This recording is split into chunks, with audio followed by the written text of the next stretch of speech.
Water heater failure can cause damage and disruption. What can you do?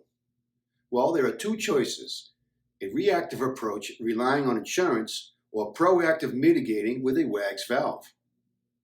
Here are some of the effects of a reactive approach relying on insurance. Dealing with your insurance company and the confusion over what's covered and what's not.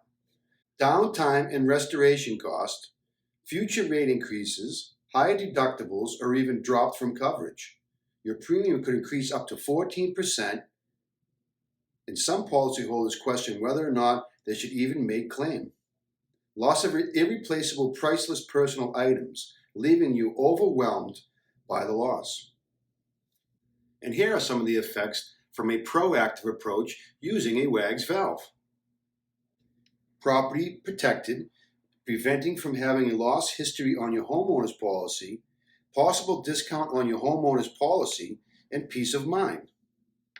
Prevention is better than a cure. And remember, a WAGS valve on your water heater means you need no electricity, no batteries, no maintenance, no wireless signals, and no worries for the property owner. If you have any questions, we would love to hear from you. Please reach out to us at 844-438-9247, or you could message us. The WAGS valve, simple, smart, with well over 100,000 plus installed. WAGS will watch, so you don't have to.